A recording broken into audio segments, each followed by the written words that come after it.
Hello, everyone. I'm Candid Stanisci of CFL Talk. Welcome to the Spanglish World Network on Zingo TV, channel 250. Please remember to download the Zingo TV app at the respective app stores for iOS and Android devices. While you download, make sure you rate and leave a comment. Both apps are absolutely free. Zingo TV is available on Google Chromecast, Amazon Fire TV sticks, Roku sticks, and also on all smart TVs 2016 forward. Now on CFL Talk, joining me as usual is David Morassutti. David, hey, welcome to the program. Thank you for having me. I'm excited for this one, especially for the guy, I guess, below me, if we're looking at the... You want to do the introduction? No, you've probably read. Are you sure? Are you sure? Okay, you ready? Careful what you wish for. Okay. Joining us tonight, the winner of two Grey Cup championships, of course, with Calgary in 2008 and 2014. He won the CFL Rookie of the Year award.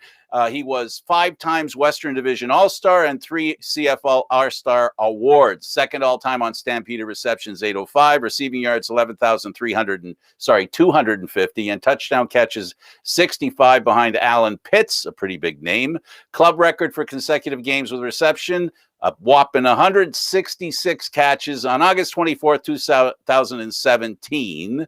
Lewis, lost where I was. Where are you? Oh, gee, my computer just died. Anyway, you've had a long. My computer just died on me. But anyway, of course, everybody knows who you are. Anybody who's followed the Canadian Football League knows who Nick Lewis is. Nick, if I said your biggest quality was you were hard to bring down, why is that? What made you so hard to bring down? Leverage, understanding. I like to use my kinesiology and my anatomy degree to understand how leverage works and to do all these different things. So I had a knack for breaking tackles, and it really was an art form. I actually teach it, right? So it's not something that just was, or whenever you can put some thought behind what you're actually doing and be able to break down what you're doing, you can get so much better at it. David, that's what led to his ability to really be a key receiver. Ask your question. Well, Nick, all those accomplishments that Frank listed off, how are they going to fit all that on one plaque for the CFL Hall of Fame? I don't know. I'm just hoping they accept my baby pictures and not my. I want to be the first baby pictured Hall of Famer. Can I get a baby bust? I'll tell you, the way they make them, sometimes it's hard to tell because it's only from here to there. So, I'm sure you have as much hair now as you did when you were born. So, oh, of course, right? So there's going to be a possibility that you'll look like that. How important was it for you to be consistent? Because if anything, that was really one of your hallmarks as well. I think that's what greatness is being consistent. Not making a one-handed catch, not doing one great play, but being consistently good creates greatness. And to be where you're supposed to be, to block consistently, to catch the ball consistently.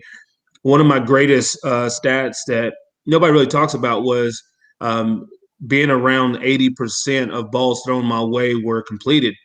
And that's no matter if it's a bad pass or the DB broke it up or what the case was, it was a catch around 80% of the time you threw the ball my way, right? So that's the consistency in it. And so I love consistency and you just prepare yourself to be the best you can be. Well, a player like yourself on a team like Calgary or even Montreal later on, the important thing that you contributed is to 3-down football where it's not as easy to convert. To get a first down. So there's a lot of times, a lot more maybe even than the NFL, where an opportunity arises for a player like yourself to make the big play, and you were known for doing that. Yeah, I just enjoyed the CFL game. It's just such a great game. It's very entertaining. I remember being down to Montreal one time, and we were down, I believe, 3 points with 58 seconds to go when we got the ball. We drove down, scored, kicked off, stopped them 2 and out, got the ball back, and kicked a 52-yard field goal to win the game, all in the last 58 seconds of a game. We had 2 possessions in scoring 2 scoring drives, right? So the game is amazing. It's so much fun, but Yeah, 2 downs, and you got to be efficient. You have to be efficient. It doesn't matter your skill level. If you can't catch the ball or if you can't convert, then your skills are useless. David? What was the biggest adjustment when you made your way to the CFL? What was the biggest adjustment you had to make going into that game?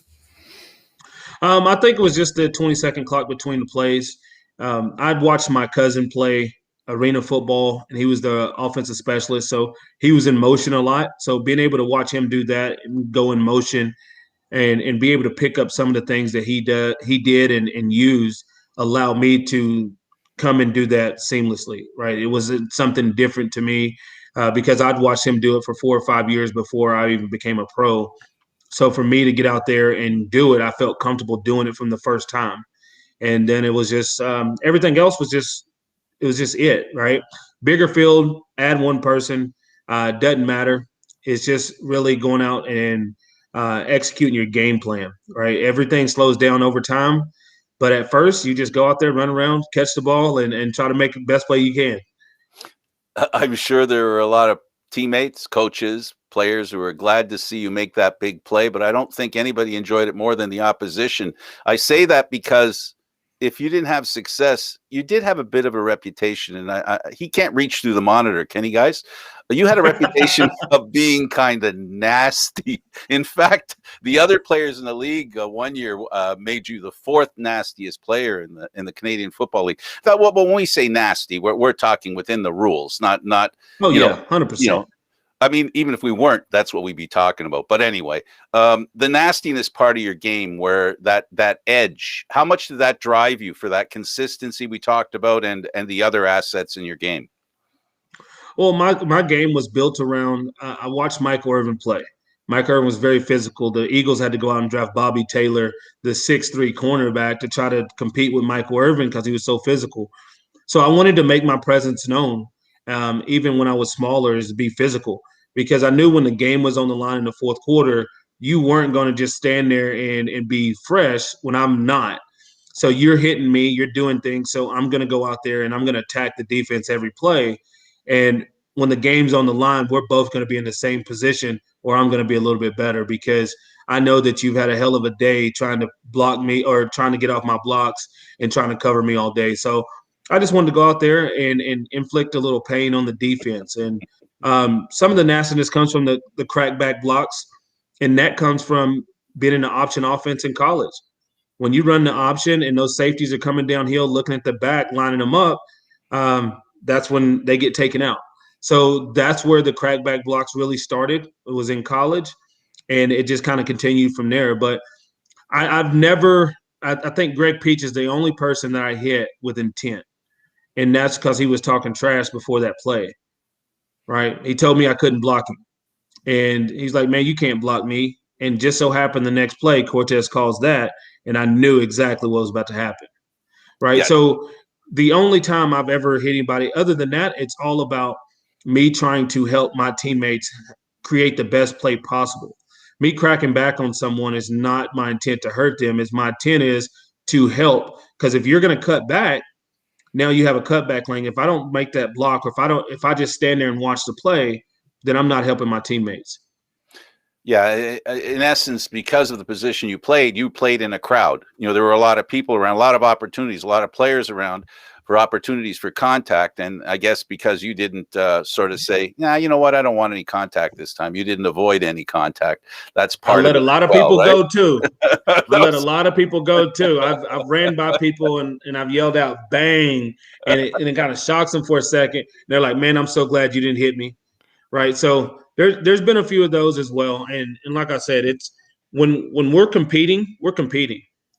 Like, I'm not going to hit you in the back. I'm not going to take a cheap shot. I'm not going to do those things because I understand at the end of the day, we're out here to get paid and we're out here to go home to our families, want to be healthy. But when we're competing, right? When in the UFC, you got to punch a guy in the face. You got to punch a guy in the face. It's a competition. So for me, within the rules, I was very well within the rules, but it's somebody's got to win, and I'm not going to let you win just because of what you believe or what you think. I suppose greatness is, I'm just thinking about this now. Greatness is defined not by how many people like you, but how many people respect you and your I was play. never a CFL. I was never voted a CFL All Star by the players. Yeah, because players didn't really like me. I get respect from players, but when you look at who they're voting for the best receivers in the league, I never once was voted as one of the best players in the league. But if you ask them what receiver do they not want to go against, it's probably going to be me because they knew they were going to get hit in the mouth. They knew they were going to get. It's going to be a physical day. It's just like I don't have to just come out here and cover today, right? You go against some of the other top receivers, may be a hard day because you're going to be covering a lot or you're going to have a lot of balls on your way or they're really good at route running or whatever. But when you go against me, it was going to be a physical day. It was going to be a hard day. It was going to be a day that you just didn't want to go with. And even when you had to hit me, you didn't want to do that either. I guess the point I'm trying to make is that on the field, when they vote, you can tell the difference when they vote, when you're on the field, and after you retire. Have you had a chance to sort of confirm my suspicion that you were well respected by players after your Oh career yeah. off the field? That's a good Oh feeling, yeah. isn't it? Yeah. Some of the greatest competitors, man. I've talked to that are DBs and things like that, and there's been one, Omar Morgan, who actually reached out to me and just said, I thought you were one of those players that it's generational. Like you don't see guys like you, and I don't know if I'll ever see another version of you again. Right? I remember when BC brought AC Leonard in as a receiver to try to emulate what I did, and now he's one of the top defensive ends in the league, right? Because he didn't catch the ball well. Right. So to be able to catch the ball as efficiently as I did, to be able to do the things that I did efficiently, and then still be able to be so physical and do everything else and to be in the box, in the block, in the run game and do everything is just, yeah, there's not many that can do it like that. David? Those of us who have watched the CFL, Nick, have been able to watch you from 2004 all the way to 2017, and in your time, and you've spanned a couple of different generations of players and changes throughout the league. What have you noticed of that change in the CFL from when you started and to near the end of your career, and even now as you watch back on the CFL? I think it's 2013 was when the CFL really changed. That was the year I broke my leg. There was only 2,000-yard receivers, but the CFL was like, you know what? There's not many 1,000-yard receivers, so let's change the rules on how physical you can be downfield with DBs. Not being able to put their hands on guys like they did my first 10 years or first 9 years. It was a battle. Like you had to fight to get open half the time, and it was a battle. And the refs like, we're not throwing flags unless they throw you the ball. So you're putting your trust in the refs' hands because if they do throw you the ball and you don't get a flag, then it's whatever. But if they don't throw you the ball, then you're not getting a flag regardless. So I think that was the biggest thing then. But I look at the reason why there wasn't more 1,000-yard receivers. There was 27 starting quarterbacks that season. Right? When you have 27 starting quarterbacks, most teams are playing with their third or fourth string quarterback. So you're not going to have the offensive production when that happens, right? So I think the greater need is to protect the quarterback and not just the rules. But when I definitely came back, my 13th year in Montreal, or my 13th year when I was in Montreal, and I put up 1,150, it was just something the game is so much easier. Right, I seen receivers that didn't put up 1,000 were in the league 4 or 5 years before 2013, didn't put up 1,000-yard season. As soon as 2014 hits, they got 1,000 yards every year. Right, so the game is definitely a lot easier from a receiver standpoint these days. But at the end of the day, the game always changes, and it's almost like the hand check rule in basketball. Right, I believe Jordan averages 45 points if he didn't have the hand check rule in basketball. And now it's the same thing. I feel like I could go out there and average 1,500 yards a season with these rules in place today, if not more. The quarterback thing is a real fascinating thing to hear because the last few years we've heard that quarterbacks in the CFL tend to get quite a bit of abuse taken on them. We've seen guys. I mean, how many teams now have had to have more than one quarterback lined up? As a receiver, how tough is it to establish that chemistry, knowing that you've got to also have a relationship with the backup and even maybe the third string at some point, because they might get in as well, as you mentioned. Yeah, my 13th year when I put up 1,100, I think I caught a pass from 6 different quarterbacks that year. Daniel Boone, Cato, Kevin Glenn, Brandon Browner, not Brandon Browner, Brandon, oh man, Air Canada. Yeah. Brandon Bridge. Bridge. Yeah, Brandon Bridge and Vern Adams and all these guys that I'm catching passes from that year. But end of the day, you just have to go out and compete, right?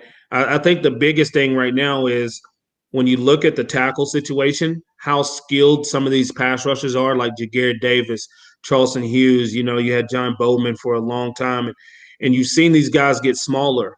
Well, the tackle position's not getting smaller, and they're not getting more athletic in the CFL. So it's a huge gap between talent between your tackles now and your defensive ends.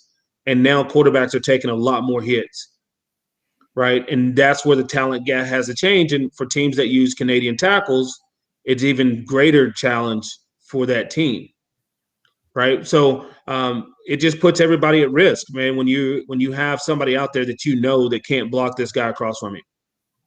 Right. Yeah, it's all about also finance. It's all about the cap as well, right?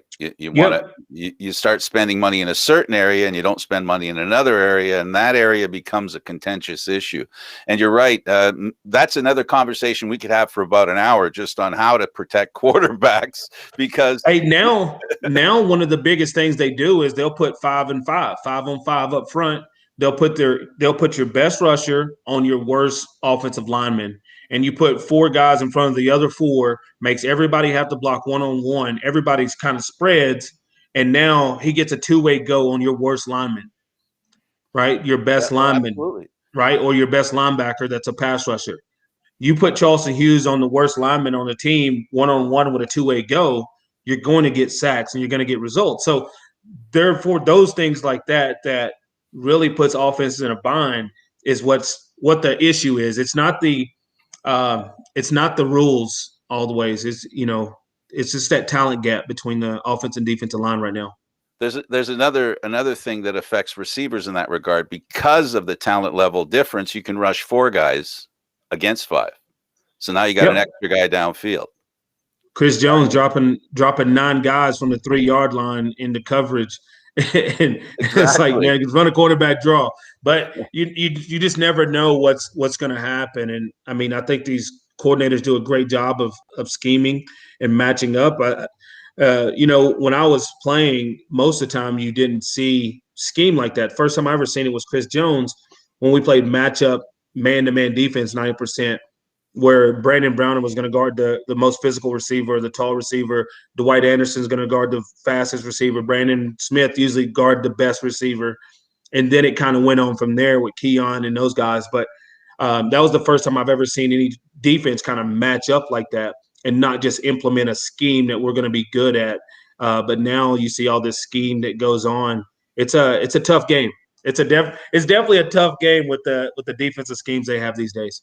But you have to admit that it's improved the level of the defensive players in the Canadian Football League, because they become 100%. And Chris Jones is one of the guys that started that, the very athletic defenders, Yes.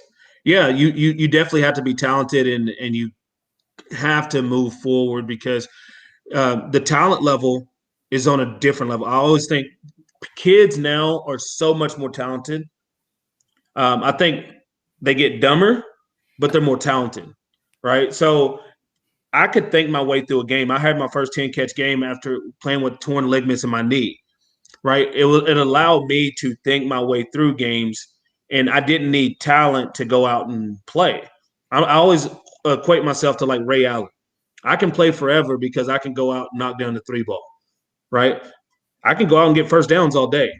Might not break a lot of tackles, but I can go get first downs all day. Nobody can cover me in this world like that because I understand the dynamics of how to get open, right? Most of these guys only use talent. I need to be faster. I need to be this. I got to do this.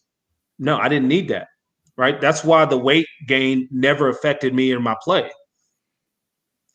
Well, you still didn't lose much of your speed. I mean, don't be so hard on I never had it. I know you. Well, that's what I'm talking about. You can't pull fat, and and I wasn't fast enough to tear anything. Okay.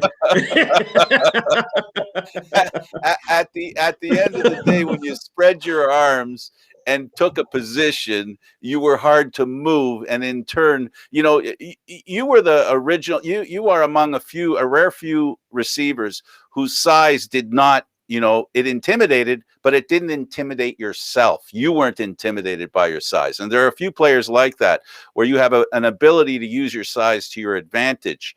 When did you realize you needed to do that? If we have to, let's go back to your college career. You were talking about the game. What did you learn in college that allowed you to learn the thinking part of the football game, if you did? Well, I just think it's the evolution of me. I mean, in college, I never played above 193. I came into the CFL at 197 pounds. I was always smaller. My brother, who's 10 years younger than me, is 6'4", and a half, 285 pounds. My dad's 6'2", 265. So once I hit 25, I just started to fill out like them, right? So I just became a bigger person, and I actually became healthier, but through evolution, I just got like that, and I drank a lot. So it wasn't, it was that. But for me, it was always like, we got to reinvent ourselves. I'm not going to use it as an excuse. I can't say, well, the reason I can't do this anymore is because of this. I just reinvent myself and go work. Right. And that's what you have to do. You constantly have to go out there. And if you can understand how to get the job done, my running backs in BC 2 years ago, I used to tell them all the time, you have to play this game as if you have no talent, because if talent's the only reason you can play this game, you won't play it for long. Yeah, I get it. And what you're talking about is scouting is really important. And I'm not talking about the opposition. I'm talking about yourself. 100%.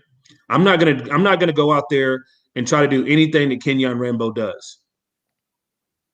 I'm not going to do it because I just waste time. Like, I remember we had a defensive tackle in BC a couple years ago when I was coaching. You want to watch film of people that's kind of like you. Well, he's watching film on Aaron Donald, trying to get moves from Aaron Donald. I'm like, why? You have no skill set that Aaron Donald has. Just because you like him as a player, he might be your favorite player, his skill set doesn't fit yours. So if you go try to do something that you learned from Aaron Donald, it's going to be a failure. Right. And so it's about aligning yourself. Like, I watched Hines Ward. I watched Michael Irvin. I love Steve Smith. When I got into the league, I used to watch every BC game and Winnipeg game because Milton Giroy were the two guys that I identified as I was very similar to. Right. Yeah, and you have to appreciate the fact, and the folks at home, for someone who wants to be a baller, again, it's about figuring out what you can do best and being more honest with yourself, and then starting from that point, figuring out what your strengths are, and then if you're going to copy somebody, what you said, if I can review, is to make sure you pick somebody who fits your set of tools. Skill set. Yep, that's it. Yeah, absolutely makes sense, David. Well, and I mean, it seems like your approach now to on the field is also kind of translating off the field as well, because I've seen you a lot more with, doing different media opportunities. What's kind of, I mean, we've heard for some people, from some players, that finding that balance off the field after you're done playing is tough. The transition isn't easy. For yourself, did you kind of pre-plan what things were going to be like after your playing days while you were playing, or how did you approach this decision of what you were going to do after football? Well, as a Division II walk-on, I never thought I was going to play pro football. So that was never a goal of mine to actually sit here and say, you know what, I'm going to go and play pro football. It wasn't a goal. It just happened. I call it a detour in my life. That was a good detour that led me down a good path. But I always wanted to be a coach, and getting into coaching was great for me.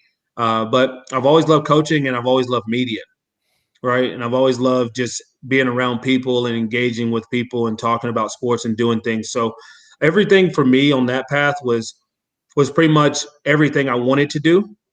And I've been able to align myself with some great people to accomplish that, right? So me and Clay are real good friends, and he was able to bring me into BC to give me the opportunity to coach running backs there. And then now I've started AO Sports, and I've aligned myself with some other great people, and he's on my advisory board there. So, just keep the love going.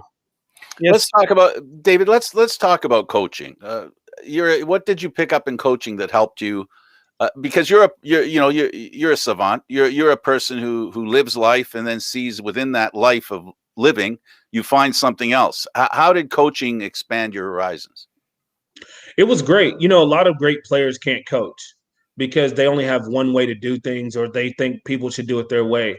I've trained kids for 14 years. I actually had my first national championship won this past year at Alabama. I have a kid, Jace McClellan, who he'll be the 1 or 2 running back next year as a true freshman, and he was there last year as a true freshman. But I have a receiver at Utah, and I'm linebacker at Northwestern. So for me, with training kids and being in this process and seeing their growth and winning state championships and getting D1 scholarships, and going on to my first one to go to the NFL, went just a couple years ago, or not a couple years ago, but last year, the number 3 pick to Detroit Lions.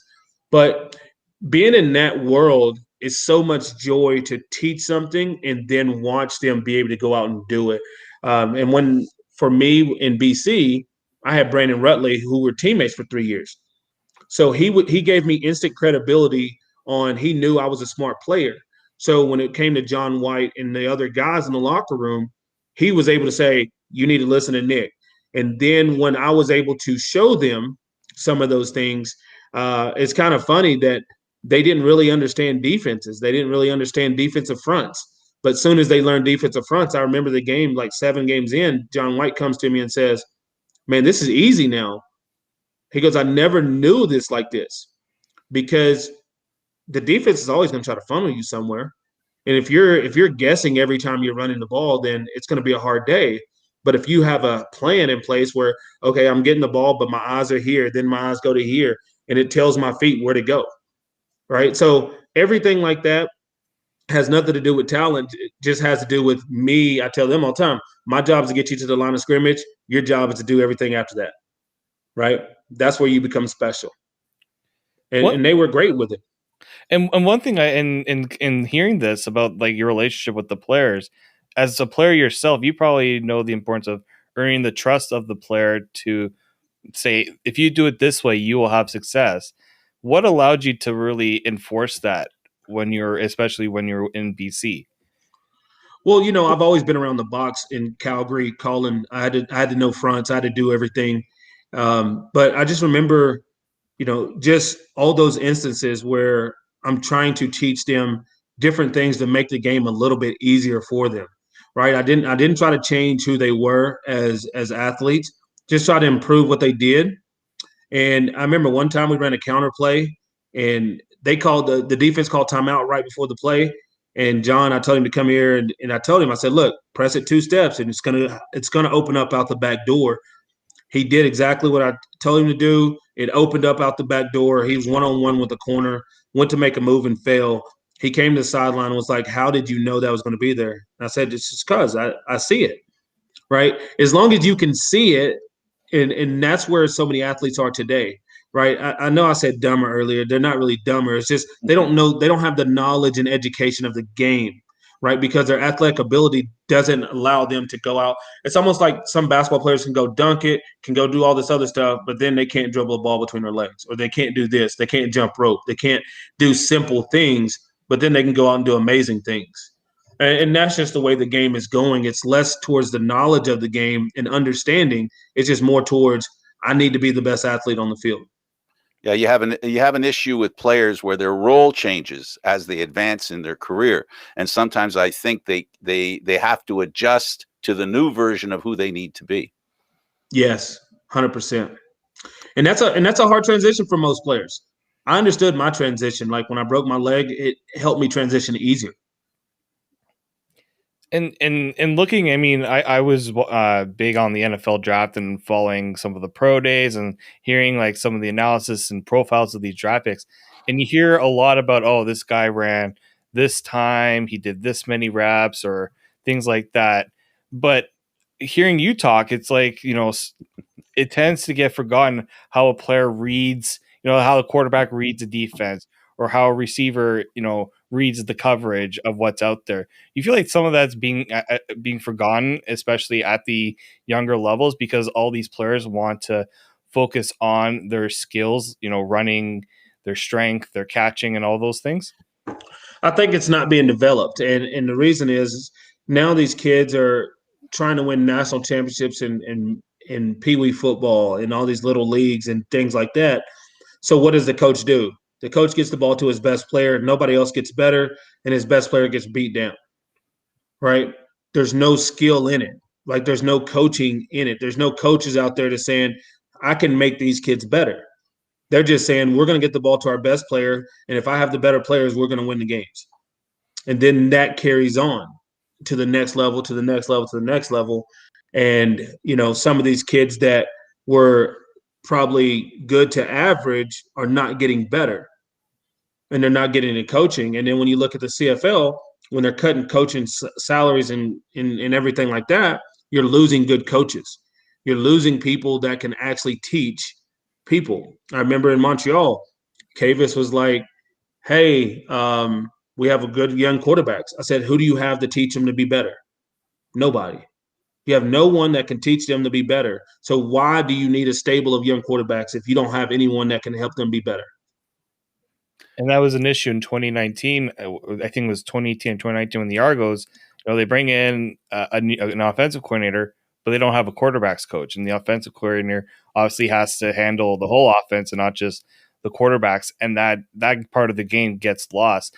Do you think the CFL will ever get back to the stage or do you think someone will actually push the CFL to say, hey, we got to invest a little bit more on coaching? Or do you think it's kind of set right now, or even for the next few years, that this is kind of how the business is going to roll? Man, I just think they need to get in one boat. Everybody get in the boat and row together. And until that happens, you're not going to see a better product, right? You have the coaches with no union. You have the players asking to be taking pay cuts, and nobody else is outside the players and coaches. The two people that put on the product are asked to take pay cuts, but the people that don't are not taking pay cuts, right? Until they all get in the same boat, until they all start to row together, and when the owners say, you know what, I'm a part of this thing, not just as a financial piece, but I'm a part of this thing, then you'll start to get an understanding. I mean, you see those owners celebrating with their teams when they win a Grey Cup. But then after that, they're back to separation, right? I never felt that from Ted Hellard or John Frazani and those guys in the Frazani group and the guys in Calgary that I was around. It was great to see Ted Hellard around all the time. You knew he was in the boat. They were with players you. too. In fairness, they were players as well, right? So they had an understanding of what it was like to be a player. I agree with you as far as coaches are concerned. In fact, when you went to BC to coach, you coached underneath, I believe it was Devon Claybrooks, right? Yep. And his staff was very young and inexperienced, great football players like yourself, right? Do you think they bailed on him too quickly? Because that's another problem where ownership doesn't have patience. Well, you get into some of those meetings, and it's displayed to the public a little differently than it is displayed in there. Whenever you see a team let go of veteran players, it's not on that year. When you let go of Solomon and you let go of some of these other guys, the onus is not on truly just winning that year. You want to be competitive, but it's a 2-year plan or 3-year plan to be able to align yourself. You're trying to change the salary cap structure and trying to do that, bring some of the young guys along, but it's a longer plan. And when you sit down with a head coach or GM and they display to you the plan, and then they deviate from the plan, right? So it is what it is. It's sports, right? You don't win, it happens, but at the same time, they don't always allow you the opportunity to do it either, right? So it works hand in hand. If they give you the talent to win with, you should go win. And I thought we could have been better though. it takes a lot to recognize the path of winning. When it's not going well, the belief that it's headed in the right direction. We weren't getting blew out. I know. We got blew out one game, and the only game we got blew out, when you think of it like this, the only game we got blew out, we played in Hamilton, I believe, on a Hamilton or Toronto on a Saturday, and then played a Thursday game in Winnipeg or Edmonton. Right? We had the most 5-day games out of anybody. We had a tough schedule. We were playing. I think we played 6 times. We played teams coming off their bye weeks, which is almost impossible. And 3 times we played team off their bye week. We had a short week. Yeah, right. So you get less prep. You get less prep time. They get 2 weeks. You get 3 days to prep. So when you look at the schedule, it was a hard schedule for us. And then when you look, we were up on Calgary. Arbuckle comes in and beats us at the end of the game, and it's one of those things that changes. Those games change your season. Right. We lost another game in Ottawa, I believe, or somewhere down there that we were winning the whole game and then lost at the end. So we lost some games late that cost us. Hamilton was another one. We were up by 20 on Hamilton, I believe, at some point and ended up losing that game. And all in all, until Mike breaks his wrist in Edmonton, we had won 4 in a row. We were right there on the cusp of getting in the playoffs. Mike breaks his wrist, and we still didn't get blew out the last 2 games by Edmonton and Calgary, who are great teams with our backup quarterback and Danny O'Brien. Well, when it comes to the biggest criticism you have of a head coach is the way he wears his hat. I think that tells you a lot about, what the priorities are, why he wears his hat like that? I really don't care. I like him. I like him as a coach. Yeah. I know it happened when he was young. It's something that started when he was young. His I remember head's asking him about it. All right. His head's too big and hats didn't fit, so he had to wear it to the side like that. And so, yeah. Well, I like him. I always liked. There was nobody more kinder with his time than Devon Claybrooks. I had a chance to talk to him a few times, and you at the Grey Cups, and he was a great guy, and I don't think he got a fair shot. And maybe people held it against him that he brought all these new guys in with no experience, but he had faith in you guys, and I don't think anybody can ask more for that from your position. Well, I tell you like this. I think that wasn't an issue. Our experience. Ryan Phillips is one of the smartest DBs that I've ever been around. He played the game the same way. Drew Tate, his dad's a coach. He's a lifer in coaching. Drew Tate is. He grew up with his dad coaching him. About coaches' kids like that are quarterbacks are always pretty great mentally. So if you look at our young guys, it wasn't just a bunch of young guys that played the game well. We're all smart individuals, and I'll go toe to toe. And one of the things is my exit interview with Ed Hervey, and when I told him that I did my own game plans on blocking assignments, and there's a lot of OCs in the CFL that can't do that. They can't put together an effective game plan as far as how you're gonna block, right? So for me, I know the game inside out, through and through. So it doesn't, when people say it was a young coaching staff. Well, if it was a young coaching staff, we'd have got blew out every game. Ottawa got blew out every game, right? Toronto was getting blown out. Like, there's teams that were getting blown out. Absolutely. Look at us on tape. We had some breakdowns, but fundamentally sound. If you just watch our games, you won't say, "Oh, that's a young coaching staff," because that's where you get problems at young coaching staffs is the fundamentals. Our fundamentals were great. We only had like 6 or 7 mistakes a game. It's just sometimes guys didn't make plays, or sometimes certain situations didn't go our way. But at the end of the day, I think that we were very competitive, and you'd want to have another shot or an opportunity to go out there and finish off what you started. My only point is, and the only thing I was trying to say was, it's perception, Nick. It's all about perception. Yep. That's one of the biggest challenges, and that's one of the things that, as a player, as a coach, as anybody, we have to beat perception. Speaking of perception, David's favorite topic right now is he's interested in how you're putting together your little TV network, right, David? I am. I mean, Nick, you've accomplished so much on the field, and as I said earlier, I've seen you doing all these media rounds, and you're natural at it too. What's kind of the driving force behind your new venture there at AO Sports? Yeah, it's just keeping that teammate mentality going. I realized one thing: I'm a really good teammate, right? I'm a really good teammate.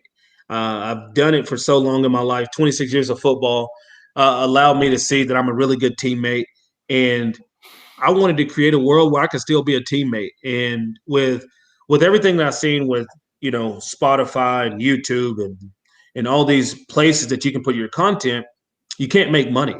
There's no money in it, right? So I wanted to create something that could help people monetize, that had great sports content, and for athletes. When COVID first hit, Damon Allen was interviewing all these legends, Thurman Thomas and Andre Reed and his brother Marcus Allen and all these different guys, Ronnie Lott, and it's just great content, but he doesn't make a penny off of it, right? So what AO Sports is it's a sports platform where we're going to have sports content. We'll be able to do TV shows, documentaries, reality shows, our events, game day stuff. We have pay-per-views where we're going to be hosting leadership talks, mentors sections, coaching clinics, a whole bunch of different things, nutrition and education on sports and other things like that. We'll be able to put on some fun events where people will be able to take part in those fun events.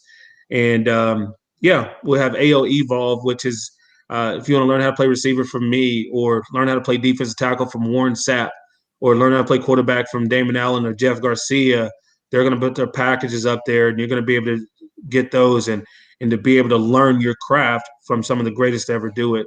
And we're partnering with gyms and trainers too. So it's going to be a lot of fun, but it's just creating that team mentality again and getting the people what they want, right?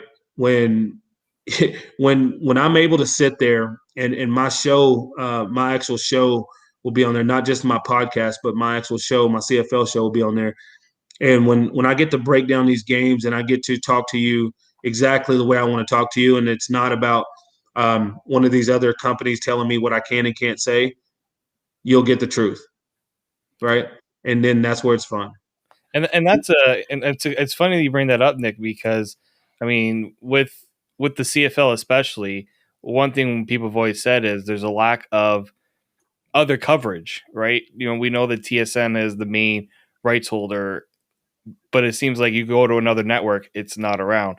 So what are kind of your plans for the CFL? You brought up you were bringing coverage that's maybe like almost like I would even say maybe a Pat McAfee almost. He's like one of my favorites to watch because 100%. he's authentic. We're bringing in a lot of that talent. So how is it? What's kind of the challenge you see in trying to put yourself out there, especially to get CFL fans to realize we got a really good product here. What's kind of your challenge with that right now? Well, one of the things is that we're looking to remove the logos. You can only wear the logo so long. Bring your following to AO. It's a logo for life, right? AO will be their home for life, and these people and these individuals, these athletes are going to be able to come over. They're going to be able to make so much more money, but at the same time, they're going to be in a situation to where they have support from everyone else in the community. And for my CFL show, I don't need to show highlights. I can talk the game, but I can show highlights, right? And when you're bringing these coaches on and you're bringing these players on, you're having serious conversations about different things. It's not just about what happened in the 3 hours of the game. So I feel very confident about what we're going to be able to accomplish, and some of our content creators and what we're doing from the mini leagues, because we have connections to European soccer players in the Premier League and international rugby players and CFL, the NFL, the NBA, MLB, pretty much every league you think about, the Olympians, and you're going to be able to see so much exclusive, unique content through AO Sports. It's going to be amazing. content creation is great, and you just highlighted a lot of it. But it's also about how you were talking a little bit about how to monetize what you're doing. If we do our show on Facebook and do it alone, they make a lot of money. We make nothing. We put it on YouTube. 100%. They make a lot of money. We make nothing. At the end of the day, you got to figure out how to literally cut out the middleman. So how does your game plan work in that regard? Yeah, so we're going to be an app. We'll be on your phone, on computer, and on TV, Samsung, LG, Fire Stick, and Roku, and you'll be able to access us. It's a under $10 subscription-based platform, and we pay out a percentage of that subscription to the athletes. We have a revenue share, and also with sponsorship, right? So we pay out a lot more sponsorship than a lot of people, right? So for us, our goal is for us to take the pennies and you, the content creator, the athletes, to make the money, right? And that's why we created AO Sports, and it goes back to that teammate mentality of what we're accomplishing, because it's your content. We want to make sure that it's 100% authentic, it's 100% you, and we're going to help you control your brand and create your brand and even your content. So I partner with a couple media companies. So we're going to be able to help athletes too in the pre and post production administration.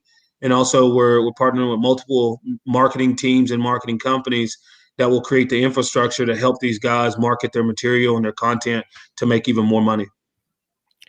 And now, obviously, during COVID right now, everyone's looking for some sort of content because they're all stuck at home watching their computer, watching all that. Was that kind of also the drive towards that? Is that, now more than ever, people are consuming content in vastly different ways?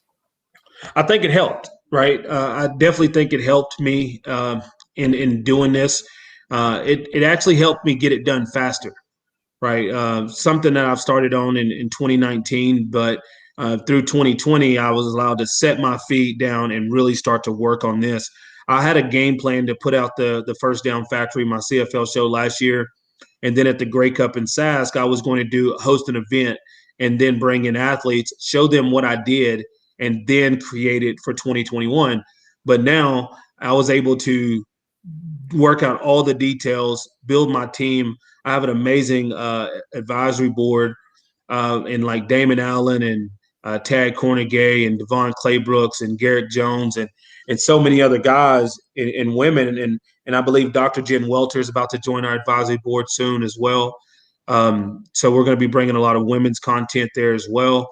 And so my team allows me to get this done. Man, I'm just a connector, but I have a lot of smarter people than me in certain areas that allows me to do it. So don't think Nick Lewis is the media person behind this. We actually have a media team with over 30 years experience in the media industry to allow this to happen. I hear Pinball's voice right now saying, "I don't want to be the smartest guy in the room." Does that sound familiar? That's it. Yeah, that's it.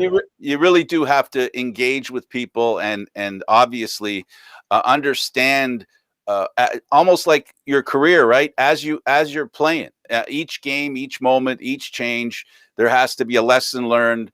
How's the pace been for learning and the progress? And what do you do when you hit a little bit of a stump, if you know what I mean? I'm a constant learner. I take lessons all the time. I'm always willing to listen to people and learn, because that's the only way you can truly expand yourself. And I've been so blessed through football to meet so many different coaches, so many different people, so many different fans and friends that have allowed me to expand myself and just to do the same thing. And that's what I feel like AO is my talent was football, my passion is people. And that's where I feel like those two things come together. Sports and people come together. We'll be hosting an event at the Grey Cup this year. Hopefully once the season gets started, we'll announce more details of that. But we're going to be hosting our own events at Grey Cup and our own watch parties there. We're going to bring in our athletes from multiple different leagues, and we'll have a special guest DJ as well for the official after party. It's going to be fun. I like the party. I love to hang out. So we're going to be fan engaging. I'm going to put it's going to be the place to be. I got to put that on my phone calendar. Well, there you go. And I look forward. I look forward. Honest to goodness, Nick, I look forward. We've had lots of conversations. I've had a chance to be updated by you over the past year or two, discussing what you've been trying to do. You've done an awesome job of progression. Thank you. And progress isn't always giant steps. Even the smallest steps work and help. 100%. Congratulations. And I always appreciate you for reaching out too. I appreciate it's great. Fellow CFL pushers, providers, promoters, we need to stick together.